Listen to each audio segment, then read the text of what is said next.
मुझे मालूम है, मुझे बहुत अच्छे से मालूम है कि अगर तुम यहां तक आ चुके हो, शेयर्स का प्रीवियस वीडियो देख के आ रहे हो, तो तुम्हारे चेहरे पे एक अलग ही खुशी होगी कि चलो यार, शेयर्स का एक पोर्शन तो हमें बहुत स्ट्रांगली आता है। तो आज मैं कवर अप करना चाहता हूं वो फोर फीचर वाला सेक्शन जो तुम्हें बहुत ज्यादा डराता भी है, साथ में तुम्हें ऐसा लगता है कि क्या ये मुझे लिमिटेड टाइम में बन पाएगा। तो अगर मेरी ये टेक्निक्स और टैक्टिक्स तुमने अपना ली बोर्ड्स के लिए, बिलीव मी, जो तुम्हें 20-20, 25-25 मिनट में एनालिसिस टेबल बना के बनता था, वो तुम्हें इन शॉर्ट ट्रिक्स के through 4 minute, 5 minute, maximum 8 minute के अंदर पूरा क्वेश्चन बन जाएगा। तो बिना किसी देरी के शुरू करते हैं।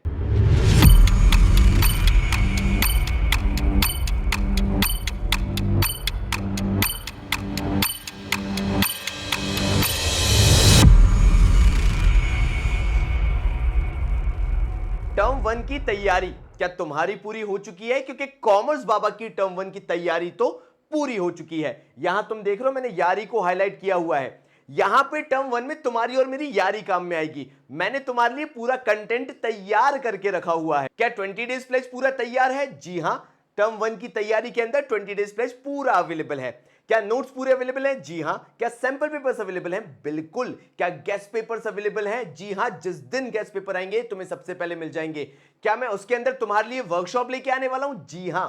अगर टर्म वन की तैयारी में तुम मेरे साथ हो, तुम कॉमर्स बाबा के साथ हो, ये यारी फॉलो करना चाहते हो, मैंने तुम्हें डिस्क्रिप्शन में भी लिंक देके रखा है और कमेंट बॉक्स में भी लिंक देके रखा है। आ जाओ, मिलके तैयारी करेंगे, जहां ऑलरेडी तुम्हारा पूरा 20 डेज प्लेज अवेलेबल है, साथ साथ में तुम्हारे नोट्स अवेलेबल हैं, सैंपल पेपर्स अवेलेबल हैं, और जो गेस्ट पेपर आएंगे फ्री ऑफ कॉस्ट आएंगे, और तुम्हें वर्कशॉप अटेंड करने को मिलेगी, that too completely free of cost, so that exam से एक रात पहले जो तुम्हारी एंजाइटी होती है वो कंप्लीटली खत्म हो जाए, क्योंकि तुम मेरे साथ बैठे रहोगे live. Accounts, economics, business studies के एग्जाम की एक रात पहले मेरे साथ तुम बैठोगे और वर्कशॉप अटेंड करोगे। तो मिलता हूं तुमसे, डिस्क्रिप्शन बॉक्स में लिंक है, जाके सपोर्ट जरूर दिखाना। शुरू करते हैं। मैं गया नहीं हूं, जो डिस्क्रिप्शन में लिंक है उसमें फ्री वीडियोस भी हैं, जाके एक बार देख लेना, ताकि तुम्हें एटलीस्ट पता लग जाए कि तुम कितने ऑसम फैमिली के मेंबर बनने वाले हो। अब शुरू करते हैं।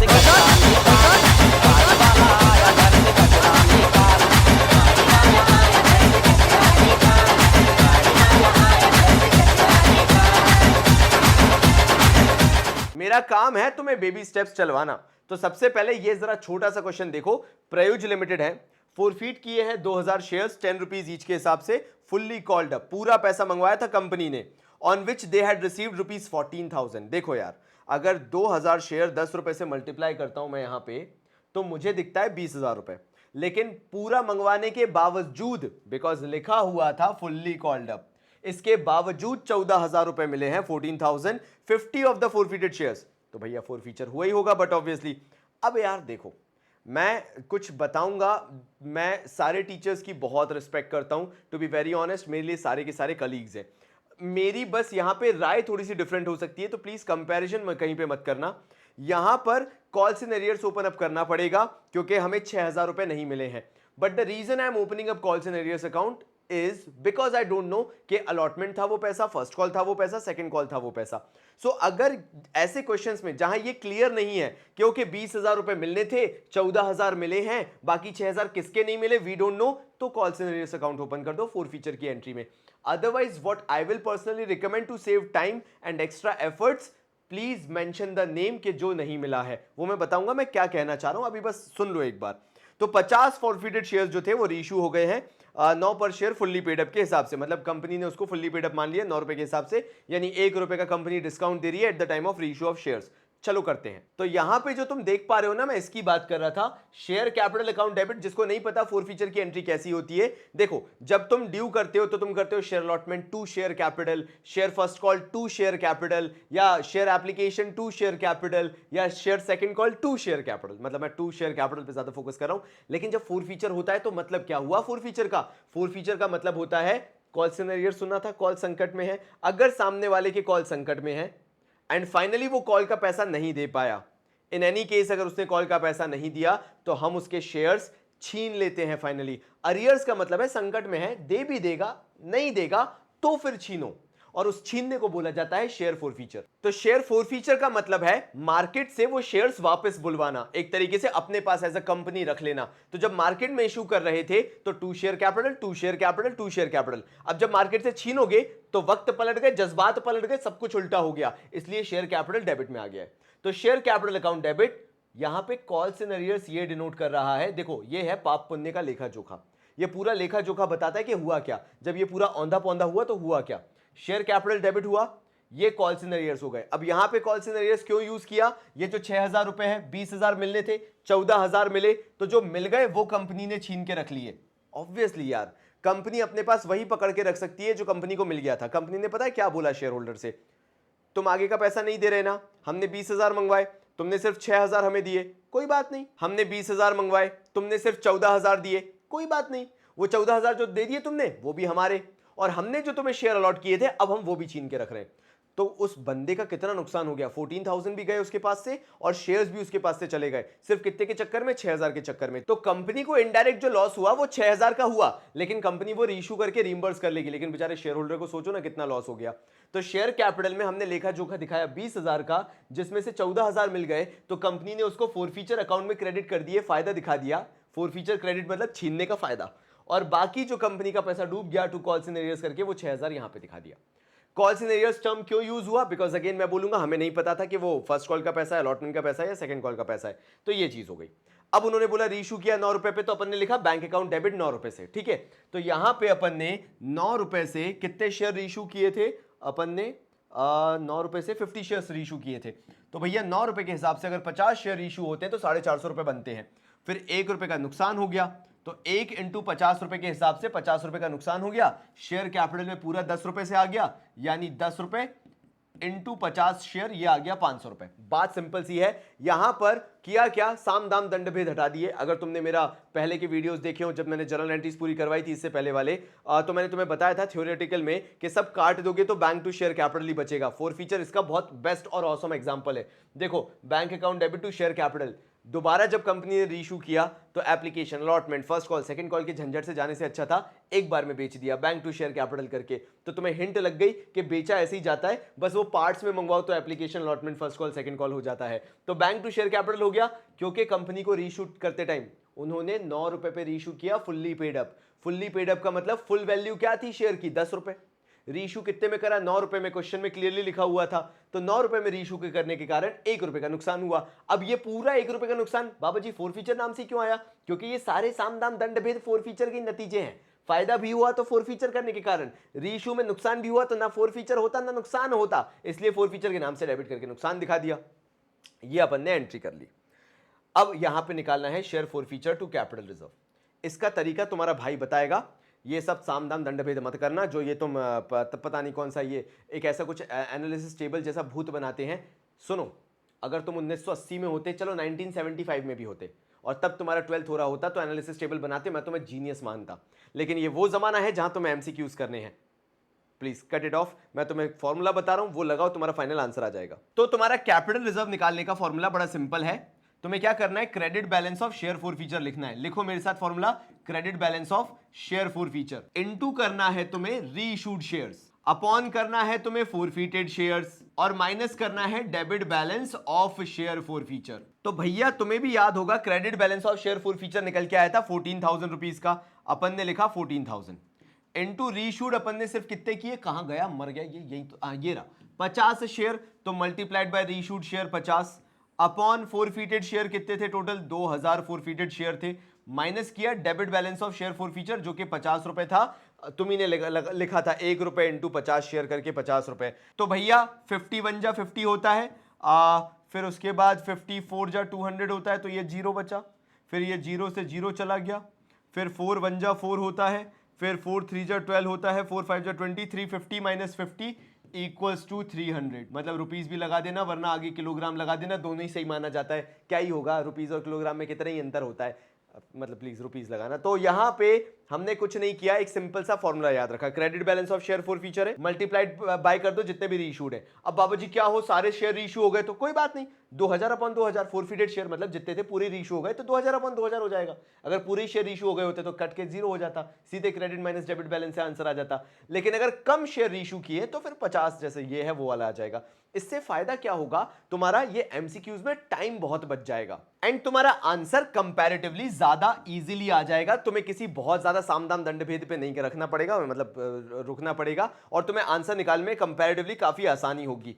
तो भाई इसके साथ साथ अगर तुम्हें कभी फोरफीचर अकाउंट का कोई क्वेश्चन आ जाए, वैसे तो आएगा नहीं बट मेरा काम है तुम्हें सेफर साइड पे रखना, तो फोरफीचर शेयर अकाउंट का मतलब है कि आपको कितना फायदा हुआ और उसमें से क्या क्या हुआ। तो एक फोरफीचर क्रेडिट था 14,000 के साथ, ये रहा है ना, और एक फोरफीचर अपना डेबिट था 50 के साथ, और बाकी फोरफीचर डेबिट करके फिर बाकी कैपिटल रिजर्व में चला गया, वो ये था आपका 300 रुपए का। तो ये वाला फोरफीचर भी डेबिट हो रहा है, तो दो फोरफीचर डेबिट एक फोरफीचर क्रेडिट है। तो ये वाला जो क्रेडिट है ये देखो यहां पे बाय इक्विटी शेयर कैपिटल करके 14,000 आ गया इस वाले नाम से। ये जो 40,000 है, 14,000 लेजर में ऑपोजिट नाम से आता है, तो शेयर कैपिटल के नाम से आ गया 14,000, क्योंकि ये शेयर फोरफीचर क्रेडिट में है, एंट्री भी क्रेडिट में आएगी, लेकिन नाम जस्ट ऑपोजिट वाला यूज होता है तो शेयर कैपिटल यूज हो जाएगा। फिर जरा ये दो देखो, जैसे ये फोरफीचर है तो ये फोरफीचर 50 रुपए का शेयर कैपिटल के नाम से आएगा, ये देखो 50 रुपए का आ गया। ये फोरफीचर भी डेबिट साइड ही आएगा लेजर में, लेकिन नाम क्या आएगा, कैपिटल रिजर्व, ये 300 रुपए का कैपिटल रिजर्व आ गया। तो अगर तुमसे क्वेश्चन पूछ लिया जाए फोरफीचर अकाउंट का बैलेंस सीडी निकालो, तो ऐसे बैलेंस सीडी निकालना है, ये 14,000 में से ये दोनों को माइनस कर देना, तुम्हारा बैलेंस कैरी डाउन आ जाएगा 13,650। सिर्फ आना चाहिए, तैयारी पूरी होनी चाहिए, पूछा जाए चाहे ना पूछा जाए। अब यहां पे तुम्हारी परीक्षा होगी कि जो भी तुमने मुझसे अभी तक सीखा है वो तुम्हें कितना समझ में आया है और तुम कितना ग्रास्प कर चुके हो। अगर ये एक क्वेश्चन तुमने बहुत डिटेल में इन डेप्थ में जाके मेरे साथ पढ़ लिया, बिलीव मी तुम्हें मैक्सिमम चीजें ऑटोमेटिकली बनने लगेंगी, क्योंकि इस क्वेश्चन को मैंने बहुत सोच समझ के लिया है। नाउ केयरफुल कि ये जो तीन है ये अपने आप में अलग अलग घर हैं, तो जब भी इनका कोई सोल्यूशन निकालोगे, जब भी इनकी कोई प्रॉब्लम सॉल्व करोगे, तो इन तीनों को अलग अलग रख के चलना है, ना कि साथ में समझ के चलना है। ये तीनों अपने घर अलग अलग हैं। जैसे मैं कहना क्या चाह रहा हूं ध्यान से सुनो, अगर तुम पहली लाइन पढ़ रहे होगे तो उसमें लिखा हुआ है inviting applications for 5 lakh equity shares, 5 lakh equity shares का इन्विटेशन भेजा है, लेकिन उसके अंदर भी अब बंटवारे हो चुके हैं 3 कैटेगरी के, यानी ग्रुपिंग वाले। आई नो ग्रुपिंग क्या होता है, कैसे किया जाता है, मैं समझता हूं तुम्हारा पेन, लेकिन ये मानो एक ही घर के अंदर 3 बंटवारे हो चुके हैं, ठीक है, इतना याद रखो। नाउ 10 रुपए का शेयर है, प्रीमियम इस पे 10% का है। नाउ 3 एप्लीकेशन पे है, 5 अलॉटमेंट पे आपको मिल रहा है, प्रीमियम मिला के मतलब 1 रुपए का प्रीमियम है, तो 4 रुपए का अलॉटमेंट हुआ, इसके अंदर कहां गया, 4 रुपए का अलॉटमेंट है और बाकी 1 रुपए का प्रीमियम है। नाउ 3 उन्होंने बोला है, 3 रुपए आपका कॉल पे है। अब क्या हुआ जरा देखो, एप्लीकेशन 5 लाख की जगह 6,60,000 इक्विटी शेयर्स पे मिला, मतलब ओवर सब्सक्रिप्शन का क्वेश्चन है, आपको ज्यादा शेयर्स पे पैसा मिल गया। कंपनी ने क्या किया, इसको कैटेगराइज करना चालू किया। जिन लोगों ने 4 लाख शेयर्स मांगे उनको तो पूरे शेयर्स दे दिए, तो पहली कैटेगरी बहुत ही बेसिक सी है। दूसरी कैटेगरी बोलती है कि जिन लोगों ने अप्लाई किया 2 लाख शेयर्स के लिए, उनको सिर्फ 50% शेयर्स अलॉट किए, मतलब इनडायरेक्टली कंपनी कहना चाहती है कि उनको हमने 1 लाख शेयर अलॉट किए। फिर वो बोलते हैं कि जो 60,000 थे उनको लेटर ऑफ रिग्रेट भेज दिया। अब रिग्रेट का मतलब क्या हुआ, इनका पैसा हो गया वापस, रिफंड कर दिया गया पूरा पैसा, वो भी मैं करवाऊंगा कि उसको कैसे किया जाता है। तो ये 3 कैटेगरी हो गई। अब यहां पे बोला गया आगे का कि भैया एक शेयर होल्डर था, 500 शेयर अलॉट थे कैटेगरी ए में, full amount of shares allotted to him along with the allotment money. अब वो पूरी राम कहानी है, लेकिन अभी अपन क्या करेंगे, फर्स्ट 2 एंट्रीज करेंगे, बैंक टू शेयर एप्लीकेशन वाली और share application to share capital वाली, क्योंकि अगर तुमने इतना कर लिया तो तुम्हें आगे का सब समझ में आना आसानी से चालू हो जाएगा। तो पहले 2 एंट्री, फिर ये जो आगे का पैराग्राफ है यहां से जो चालू हुआ है ना उसको करेंगे। तो भैया जैसे तुम देख रहे हो, bank account debit to equity share application, 6,60,000 application receive हुए थे। तो तुम्हें करना कुछ नहीं है, ये 6,60,000 को तुम्हें मल्टीप्लाई बाय करना है, कितना रुपए था एप्लीकेशन का, 3 रुपए से। तो अगर 3 रुपए से करोगे तो 19,80 रुपए आ जाएगा। 6 3 18 हो गया और 66 3 18 हो गया, तो 190, हाँ मतलब सही है, 19,80,000 बिल्कुल सही है। तो ये तो पहला हो गया। मैं बस कुछ नहीं, तुम्हारे साथ ऐसी कैलकुलेशन करके कॉन्फिडेंस बिल्डअप कर रहा था। आई होप तुम और मैं सेम पेज पे हैं, ठीक है। अब इक्विटी शेयर एप्लीकेशन को अपन ने लिखा 19,80,000 यहां। अब एक सीधे सीधे बोलो, मां कसम खा लो कि शेयर कैपिटल में कभी भी तुम इशूड शेयर से ज्यादा पैसा नहीं डालोगे, उससे कम डालो इशूड शेयर से, लेकिन ज्यादा पैसा नहीं डालोगे। तो यहां पे तो तुम्हें फुल बिल्कुल एकदम इशूड शेयर्स के हिसाब से ही डालना है, तो 5 लाख मल्टीप्लाइड बाय 3, यानी इससे ज्यादा पैसा तुम इशूड शेयर कैपिटल का नहीं डाल सकते। शेयर कैपिटल के अंदर गैर कानूनी कहलाता है। शेयर कैपिटल में उतने ही शेयर्स आ सकते हैं जितने आपने इशू किए हो या जितना आपने मंगवाया हो, उससे ज्यादा आप नहीं लिख सकते। इसलिए मैंने शेयर कैपिटल में यहां पे 5 लाख शेयर्स आंख बंद करके डाल दिए, क्योंकि मुझे मालूम है इसके अलावा इसका कुछ हो ही नहीं सकता है। भले ही 6 लाख 60 मिले हो, 7 लाख 80 मिले हो, 9 लाख 40 मिले हो। हाँ, अंडर सब्सक्रिप्शन की बात अलग है। अंडर सब्सक्रिप्शन में मैंने क्या बोला था, आप कम डाल सकते हो इसके अंदर, शेयर कैपिटल के अंदर कोई मना नहीं करेगा। तो अंडर सब्सक्रिप्शन में कम ही होते हैं तो वो डाल सकते हो, लेकिन अगर आपने 5 लाख इशू किए हैं तो उससे ज्यादा तो आप नहीं डाल पाओगे शेयर कैपिटल में। ये तो चीज समझ लो, दिमाग में बिठा लो। तो पहली चीज तो ये हो गई। अब हमें मालूम है, क्वेश्चन क्लियरली बोल रहा है 60,000 शेयर्स को हमने रिजेक्ट कर दिया। तो जब पैसा आता है तो बैंक डेबिट होता है, तो पैसा जाएगा तो बैंक क्रेडिट होगा, यानी 60,000 शेयर जिनको लेटर ऑफ रिग्रेट हमने इशू किया है, मतलब उनका पैसा वापस किया है, 6 3 18, 1,80,000 हमने यहां पे डाल दिया। एंड फाइनल ये बोला गया 2 लाख शेयर्स को हमने 50% अलॉट किया था। अब मुझे तुम्हें ये कंटेंट समझाना बहुत ज्यादा जरूरी है। तो ये जो 2 लाख शेयर को बोला गया ना, 1 लाख शेयर दिया गया, जरा इसकी राम कहानी सुनो, क्योंकि अगर मैं तुम्हें ये नहीं समझा पाया, तुम कोई और चीज फिर मेरे से समझ नहीं पाओगे, फिर तुम मुझे बोलोगे बाबा जी ये वाला थोड़ा ढंग से समझ में नहीं आया। देखो यार, ये जो 2 लाख को 1 लाख शेयर अलॉट करने वाली बात है ना, कि 2 लाख को 50% शेयर्स अलॉट कर दिए, एक्चुअल में इसमें क्या हुआ, आपके पास 1 लाख शेयर्स एक्सेस थे, ये आपके पास एक्सेस शेयर्स पड़े हुए हैं। अब आप इन एक्सेस शेयर्स का क्या करो, आप दिमाग चलाओगे यार मैं क्या करूं इन एक्सेस शेयर्स का। तो ये 2 लाख को 1 लाख तो अलॉट हो गया, 1 लाख अलॉट वाले छोड़ दो। ये जो 1 लाख एक्सेस शेयर्स हैं, ये किसके टाइम के एक्सेस शेयर्स हैं, एप्लीकेशन के टाइम के। तो एप्लीकेशन का 3 रुपए था, मतलब तुम्हारे पास 3 लाख एक्सेस एप्लीकेशन मनी पड़ा हुआ है। मैं यहां पे लिख भी देता हूं। तुम इस 3 लाख रुपए का क्या करोगे, तुम इस चीज को लेके धर्म संकट में हो। तो मैंने तुम्हें बताया ये एक्सेस एप्लीकेशन मनी जो है, इधर पे बोला नहीं गया कि इसको रिफंड किया गया, बोला है बस 2 लाख को 1 लाख शेयर्स अलॉट किए गए। इसका मतलब यह है कि कंपनी ने वो जो 1 लाख शेयर एक्स्ट्रा है ना, एक्सेस शेयर्स हैं, उसका पैसा वापस नहीं किया है। और वापस नहीं करने का मतलब ये 3 लाख या 1 लाख शेयर को या 3 लाख रुपए को, जो भी तुम बोलो व्हाट्सएवर, अपन को इसको प्रोरेटा करना पड़ेगा। प्रोरेटा का मतलब कुछ नहीं होता है, अपन को इसको अलॉटमेंट में एडजस्ट करना पड़ेगा। लेकिन अलॉटमेंट में एडजस्ट करने से पहले यह देखना पड़ेगा क्या वो पूरा पैसा अलॉटमेंट में एडजस्ट हो भी सकता है। देखो यार, अलॉटमेंट में पैसा ज्यादा भी पड़ सकता है, ये 3 लाख रुपए, और कम भी पड़ सकता है। कम पड़े तो अच्छी बात है, ज्यादा पड़ा तो अलॉटमेंट में जितना एडजस्ट होगा करेंगे, उसके बाद बाकी बचेगा वो रिफंड करेंगे। क्या बोल रहा हूं अंग्रेजी में, जरा सुनो। अलॉटमेंट है 5 रुपए का इंक्लूडिंग प्रीमियम। मैं क्या करूंगा, ये जो अलॉटेड शेयर हैं इसको अलॉटमेंट की वैल्यू से मल्टीप्लाई करूंगा, दैट इज 5 रुपीज। तो मुझे पता चला कि इस वाली कैटेगरी में अगर देखा जाए तो अलॉटमेंट में मैं टोटल 5 लाख रुपीज तक एडजस्ट कर सकता हूं। I can adjust 5 lakh rupees तक। मेरे पास एडजस्ट करने के लिए एक्सेस एप्लीकेशन मनी है 3 लाख रुपए, मतलब ये 3 लाख रुपए में पूरा अलॉटमेंट में आराम से एडजस्ट कर सकता हूं, एनी हाउ एनी वे। एक बार फिर से सुन लो, कोई दिक्कत नहीं है। ये अकेला एक क्वेश्चन है जो तुम्हारे से मेहनत मांगता है। 2 लाख शेयर को आपने 1 लाख शेयर अलॉट किए। ये क्वेश्चन की कैटेगरी बी कहती है applicants of 2 lakh shares were allotted 50% on pro rata basis. 50% को प्रोरेटा बेसिस पे किया तो 2 लाख का आधा होता है 1 लाख। मतलब जिन्होंने भी 2 लाख शेयर मांगे उनको 1 लाख शेयर आपने प्रोरेटा बेसिस पे अलॉट कर दिए। प्रोरेटा का मतलब क्या हुआ, पहले तो निकालो कि एक्सेस शेयर्स कितने हैं। जब एक्सेस शेयर निकाल लो तो उससे मल्टीप्लाई करो एप्लीकेशन मनी से। माफी चाहूंगा ये हिल गया, हाँ, मल्टीप्लाई करो एप्लीकेशन मनी से। क्यों, क्योंकि ये पैसा जो है ये एप्लीकेशन के टाइम पे एक्सेस मिला है आपको। ज्यादा कब मिला है, एप्लीकेशन के टाइम पे। तो एप्लीकेशन के टाइम पे आपको एप्लीकेशन का मनी ज्यादा मिला होगा, तो आपने 3 से मल्टीप्लाई करके देखा तो 3 लाख रुपए आया। आपको पता चला एप्लीकेशन के टाइम पे आपके पास 3 लाख रुपए का ये एक्सेस पैसा पड़ा हुआ है। अब एप्लीकेशन के बाद अगर कोई चीज आती है तो वो है अलॉटमेंट, और प्रो रेटा बेसिस कहता है you have to adjust an allotment. तो अब अलॉटमेंट में एडजस्ट करना है हमको ये 3 लाख रुपए। ध्यान देना, अब मैं जब इस 3 लाख रुपए को एडजस्ट करने की बात सोचूंगा तो मुझे ये देखना है कि ये 3 लाख रुपए पूरा अलॉटमेंट में जा सकता है या नहीं। तो मैं अलॉटमेंट की स्पेस चेक करूंगा, लिमिट चेक करूंगा। जैसे मैं एटीएम निकालने गया हूं 5,000 रुपए, तो मुझे ये देखना पड़ेगा ना बैंक में 5,000 है भी या नहीं। भले ही फिर मैं 3,000 निकाल के आ जाऊं, कोई फर्क नहीं पड़ता। तो मैं यहां पे लिमिट चेक करने के लिए आया। शेयर्स है 1 लाख के, मतलब 1 लाख शेयर्स है इस कैटेगरी में। ये तो एप्लीकेशंस थे, इससे लेने देने नहीं। अलॉटेड कितने, 1 लाख है।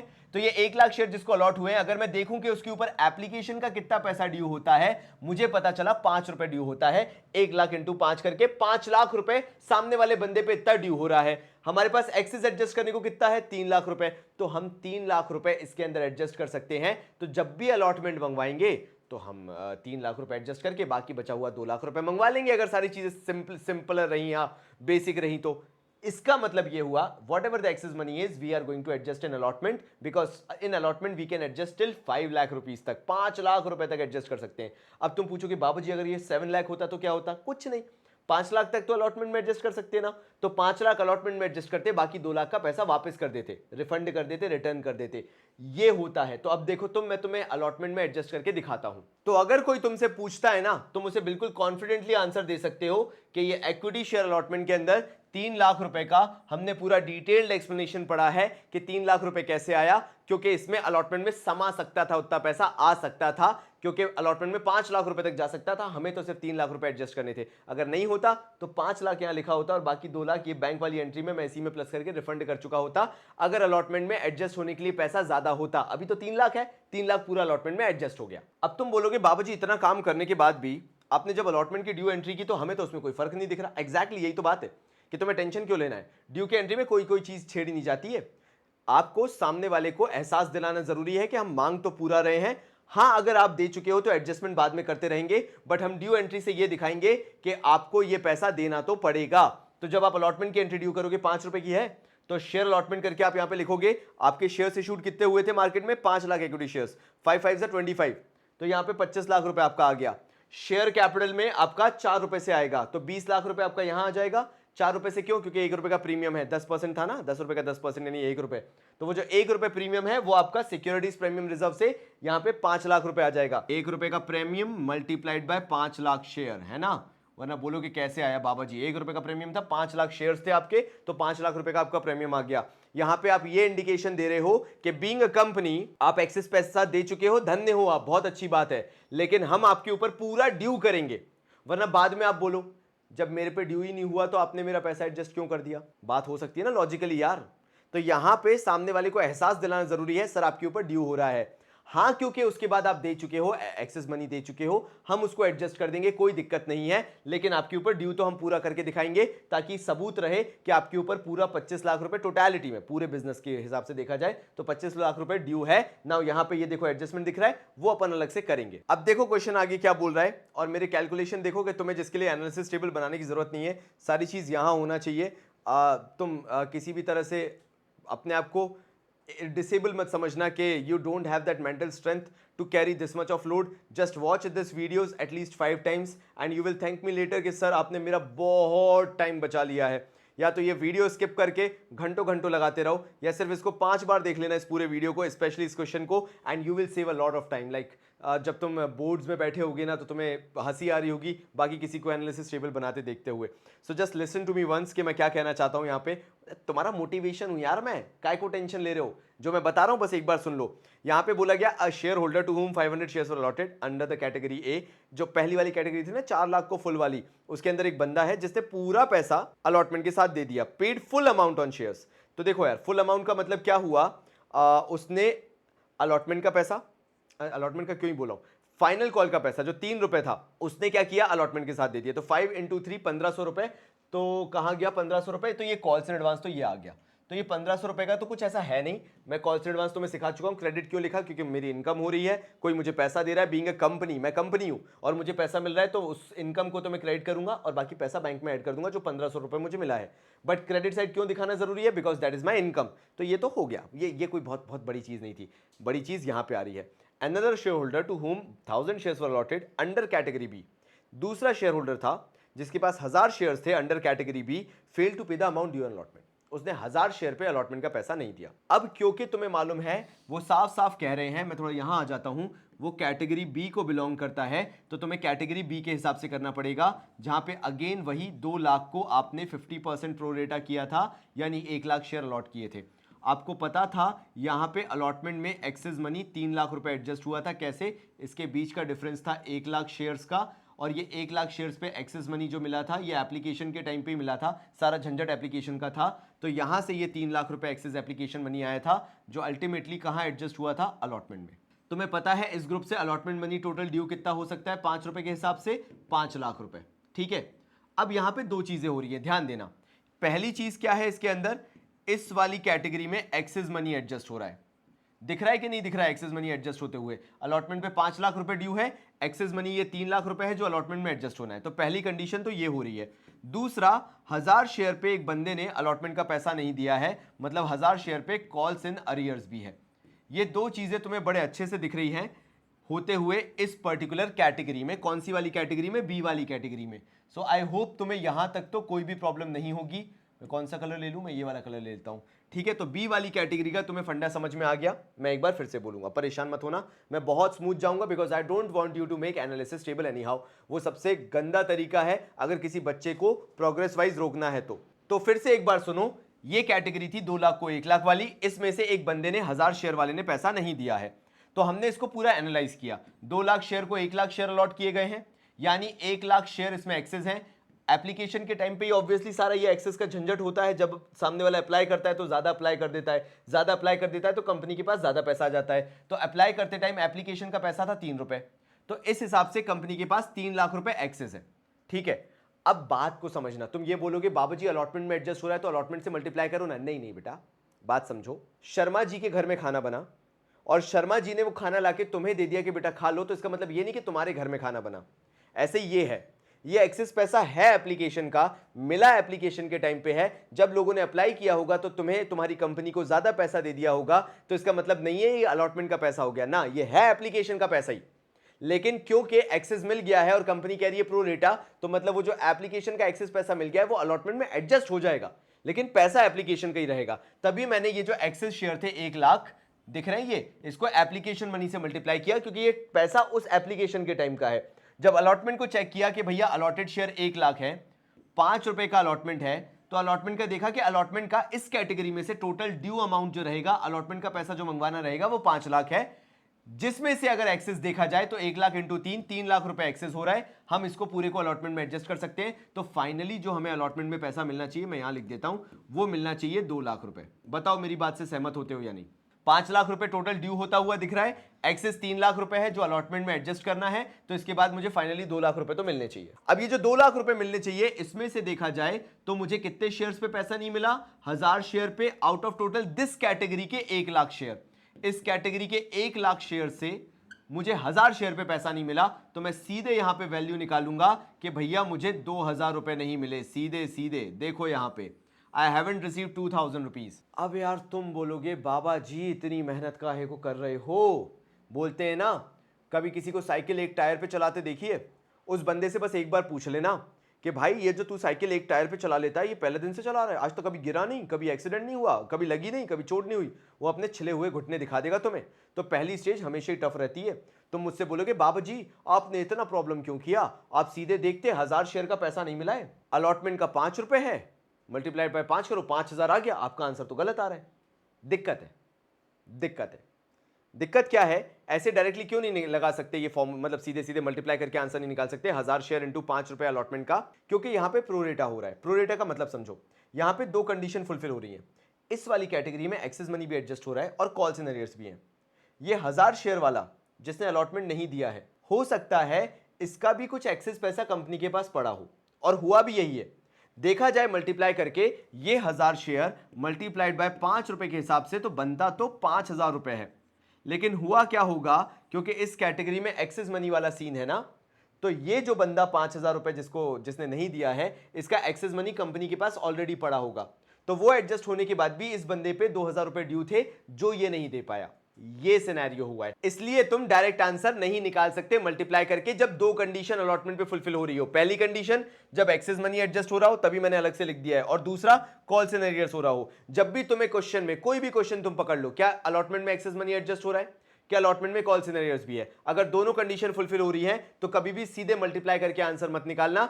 फिर आंसर इसी तरीके से आएगा फॉर्मूला वाइज। पहले तुम्हें क्या करना पड़ेगा, एक्सेस मनी माइनस करने के बाद जो वैल्यू बचेगी इनटू वो शेयर्स जिन्होंने पैसा नहीं दिया upon number of total shares. अगर कैटेगरी वाला है तो कैटेगरी के अलॉटेड शेयर ले लेना, अगर कैटेगरी नहीं है तो इशूड शेयर्स को डिवीजन में ले लेना। यहां पे क्योंकि कैटेगरी है, मुझे स्पेसिफिक समस्या पता है कि इस कैटेगरी में है, इसलिए मैंने इस कैटेगरी के ये अलॉटेड शेयर लिए हैं यहां पे डिवीजन में। अदरवाइज मैं इशूड शेयर्स को लेता अगर ये कैटेगरी वाला क्वेश्चन नहीं होता। एज सिंपल एज दैट, कोई बहुत बड़ी चीज नहीं है। बस ऐसे तुम्हारा 2000 आ गया, यहां पे ये 2000 लिखा हुआ है, ये देख लो, ये कॉल्स इन अरियर्स लिखा हुआ है डेबिट में कि ये पैसा नहीं मिला है, ये आ गया 2000। बस अब शेयर अलॉटमेंट में टोटल तो अपन ने क्या किया, जब ये शेयर अलॉटमेंट लिखा तो directly excess money 3 lakh minus करके 22 लाख यहां पे लिख दिया। फिर अपन ने कॉल्स इन एडवांस 1500, तो ये मैं बता ही चुका क्रेडिट साइड आएगा। और जब अपन ने बैंक अकाउंट डेबिट लिखा तो ये 21,99,500 कैसे आया, एक्सप्लेनेशन सुन लो। तुम्हारा टोटल 22 लाख रुपए था, 22 लाख में से तुम्हारा 2000 तो माइनस हो गया, जो तुम्हारा कॉल्स इन अरियर से मैंने तुम्हें बताया, और तुम्हारा 1500 रुपए यहां पे वो प्लस हो गया जो तुम्हारा ये कॉल्स इन एडवांस का पैसा था। तो ऐसे तुम्हारा 21,99,500 आ गया। कॉल्स इन अरियर्स तुमने यहां पे दिखा दिया। धन्य हो, तुमने बहुत बड़ा काम कर लिया। तो फाइनली जब तुम फोरफीचर की एंट्री यहां पे बनाओगे तो शेयर कैपिटल अकाउंट डेबिट जब लोगे, अब तुम बोलोगे बाबूजी अलॉटमेंट के बाद फोरफीचर की एंट्री, यस एग्जैक्टली, क्योंकि क्वेश्चन में क्लियरली दिया था। तुम्हारे पास अगर ये पीडीएफ है नहीं है तो डाउनलोड कर लो, डिस्क्रिप्शन बॉक्स में या फिर कमेंट बॉक्स में तुम्हें मिल जाएगी। क्वेश्चन क्लियरली बोला था कॉल किया नहीं गया। दूसरी चीज वहां पे लिखा भी हुआ था, अगर तुम पढ़ सको, हिज शेयर्स वर इमीडिएटली फोरफिटेड, यानी अलॉटमेंट के जस्ट बाद फोरफीचर हो रहा है, ये क्वेश्चन खुद ही बोल रहा है। तो शेयर कैपिटल अकाउंट डेबिट जब तुम लिखोगे, कृपया मुन्ना एक और स्वाद ले लो तुम, यहां पर तुम्हें लेना पड़ेगा शेयर कैपिटल, मैंने बोला हमेशा इशूड शेयर से कम लिया जाता है, और दूसरा हमेशा याद रखना पार वैल्यूज ही ली जाती है, आप इसमें प्रीमियम वगैरह ऐड करके नहीं ले सकते जब भी शेयर कैपिटल की बात आती है। शेयर कैपिटल में पार वैल्यू कहीं पे लिखो जल्दी से, क्योंकि ये एक क्वेश्चन ऐसे ज्ञान देके जाएगा, तुम 50 क्वेश्चन कर लो तो भी ये अकेला एक क्वेश्चन उसमें भारी है, क्योंकि इसमें सारी वैरायटी इंक्लूडेड है। तो मेरे भाइयों मैं फिर से बोलता हूं, शेयर कैपिटल के अंदर पहला कंडीशन होता है पार वैल्यू लिया जाता है हमेशा, और दूसरा इशूड शेयर्स या उससे कम लिए जाते हैं। अब क्योंकि यहां पे फोरफीचर हो रहे हैं 1000 शेयर्स, तो हम यहां पे 1000 लेंगे इनटू, क्योंकि अलॉटमेंट के बाद ही फोरफीचर हो गया तो अलॉटमेंट तक की वैल्यूज काउंट होंगी, 3 रुपए एप्लीकेशन का, और अलॉटमेंट की पार वैल्यू लेंगे, प्रीमियम हटा के लेंगे, यानी 4 रुपए लेंगे, यानी टोटल 7 रुपया लेंगे, तो 7000 रुपया आ गया। बाकी क्योंकि 1000 शेयर पे एसपीआर नहीं मिला है, हाँ एक और चीज लिखो, प्रीमियम फोरफीचर की एंट्री में तभी आता है जब वो रिसीव नहीं हुआ है। जैसे ये 1000 शेयर पे अलॉटमेंट नहीं मिला था, अलॉटमेंट नहीं मिला तो बट ऑब्वियसली प्रीमियम भी नहीं मिला, तो उसको हम यहां पे लेकर चलेंगे। तो यहां पर हमने 1000 इंटू 1 करके 1000 रुपए लिख दिया।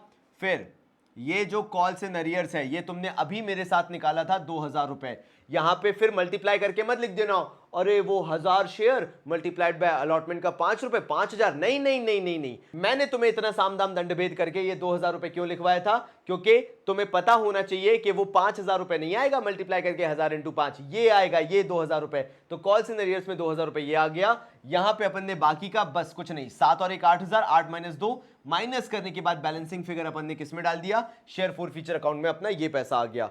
नाउ कुछ रीइश्यू के बारे में बोला है, बिल्कुल बोला है, उन्होंने बोला है दी shares were reissued at the rate ₹14 पर शेयर, 14 रुपए पे, और अब उसकी नई वैल्यू हो गई 7 रुपए पेड अप। 7 रुपए पेड अप वैल्यू की चीज तुम कितने में कर रहे हो, 14 रुपए में, तो यहां पे फायदा हो रहा है डबल का। तो देखो भैया यहां पे प्रीमियम आएगा, ये दिया हुआ बैंक अकाउंट डेबिट में अपन ने लिखा 14 रुपए इंटू 1000 शेयर, 14 रुपए पे रीइश्यू किया है तो ये आ गया 14000 रुपए, ठीक है। शेयर कैपिटल में मैंने बोला पार वैल्यू से आता है, अभी 7 रुपए पेड अप वैल्यू है, यानी नई पार वैल्यू हो गई है अपनी 7 रुपए, तो ये आ गया 7000 रुपए। फिर बाकी का एसपीआर है 7 रुपए का, 7 पेड अप वैल्यू है और 14 रुपए में रीइश्यू कर दिया, तो बाकी का 7 रुपए बचा हुआ क्या हुआ, प्रीमियम हुआ, तो ये 1000 रुपए यहां आया, ये आ गया 7000 रुपए। फाइनली क्योंकि पूरे के पूरे शेयर्स रीइश्यू कर दिए गए हैं, ऐसा नहीं कि पार्टली रीइश्यूड है, तो कुछ नहीं, credit balance of share forfeiture 6000 minus debit balance कुछ है नहीं, तो माइनस 0, यानी 6000 का 6000 एज इट इज आ जाएगा। अच्छा फॉर्मूला लगाऊं, ठीक है, फॉर्मूला क्या कहता था, credit balance of share forfeiture, वो कितना होगा, क्रेडिट बैलेंस 6000 इनटू रीइश्यूड पूरे के पूरे 1000 अपॉन फोरफीटेड पूरे के पूरे 1000 फोरफीटेड थे और रीइश्यू भी पूरे हो गए, minus debit balance of share forfeiture, यहां पे कोई डेबिट बैलेंस है ही नहीं, यानी माइनस 0, तो 1000 से 1000 कटा, 6000 विल बी द आंसर। ये तुम्हारा आंसर हो गया। और अगर तुमने ये क्वेश्चन कर लिया तो मेरे भाइयों अब तुम शहंशाह बन चुके हो, अब तुम्हें इसके आगे कुछ और नहीं करना है, you can do any kind of question whatever you want to, because मैंने एक ऐसा क्वेश्चन करा दिया है जिसके आसपास के क्वेश्चन तुमसे पूछे जाएंगे। वैरायटी ऑफ क्वेश्चंस मैंने प्रीवियस वीडियो में करा दिए थे। तो मेरे भाइयों तुम्हें करना कुछ नहीं है, बस अगर शेयर्स तुमने इतना कर लिया है तो तुमने कवर अप कर लिया है तुम्हारे टर्म 1 के लिए थ्योरी, प्रैक्टिकल के वैरायटी और कोर क्वेश्चंस। बस इतना करने के बाद तुम्हारे मार्क्स पूरे के पूरे पक्के। तो मिलता हूं अगले वीडियो में, तब तक के लिए बहुत ही सारा प्यार और धन्यवाद।